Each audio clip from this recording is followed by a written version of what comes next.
AP CM Chandrababu Singapore పర్యటనలో బిజీగా గడుపుతున్నారు. రాష్ట్రానికి పెట్టుబడులను ఆకర్షించడమే లక్ష్యంగా తొలి రోజు పలు ప్రముఖ సంస్థల ప్రతినిధులతో ఆయన కీలక సమావేశాలు నిర్వహించారు. నవ్యాంధ్రలో పెట్టుబడులకు ఉన్న అనుకూల వాతావరణాన్ని, ప్రభుత్వ పాలసీలను వారికి వివరించారు. పర్యటనలో భాగంగా YCH logistics group head of operations Sunil నంబారియాతో చంద్రబాబు భేటీ అయ్యారు. రాష్ట్రంలో సప్లై చైన్, లాజిస్టిక్స్ పార్కుల ఏర్పాటుపై చర్చించారు.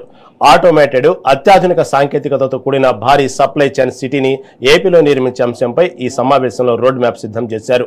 ఏపీకి 1000 కిలోమీటర్ల సుదీర్ఘ సముద్ర తీరంతో పాటు హైవేలు, పోర్టులు, ఎయిర్పోర్టులు, రైల్వే కనెక్టివిటీ లాంటి అద్భుతమైన అనుకూలతలు ఉన్నాయని చంద్రబాబు గుర్తు చేశారు.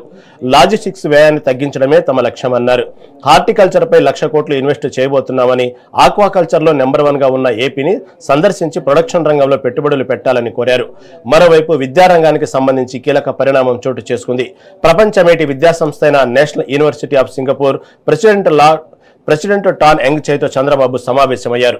అమరావతిలో ఎన్యూఎస్ అంతర్జాతీయ బ్రాంచ్ లేదా శాటిలైట్ క్యాంపస్ ఏర్పాటు చేయాలని సీఎం ప్రతిపాదించారు. అమరావతిని ప్రపంచ స్థాయి విద్యా హబ్గా తీర్చిదిద్దడమే తమ లక్ష్యమని, ఇప్పటికే పలు ప్రతిష్టాత్మక సంస్థలు ఇక్కడ కార్యకలాపాలు ప్రారంభించాయని వివరించారు. రాజధానిలో ఏర్పాటు చేయబోయే క్వాంటమ్ వ్యాలీలో world class centre of excellence ఏర్పాటుకు ఎన్యూఎస్ నుంచి సాంకేతిక పరిశోధన సహకారాన్ని కోరారు. అలాగే అంతర్జాతీయ ఇన్వెస్టర్లను ఆకర్షించేలా సరికొత్త పాలసీల రూపకల్పనలో వర్సిటీ పాలసీ ఇన్స్టిట్యూట్ సహకారం అందించాలని సీఎం కోరారు. గతంలో అమరావతి మాస్టర్ ప్లాన్ రూపకల్పనలో తమ భాగస్వామ్యాన్ని గుర్తు చేసుకున్న ప్రొఫెసర్లు రాజధానిలో క్యాంపస్ ఏర్పాటుపై సానుకూలంగా స్పందించారు. దీనిపై త్వరలోనే అంతర్గతంగా చర్చిస్తామని వర్సిటీ ప్రెసిడెంట్ టాన్ యంగ్ చై హామీ ఇచ్చారు.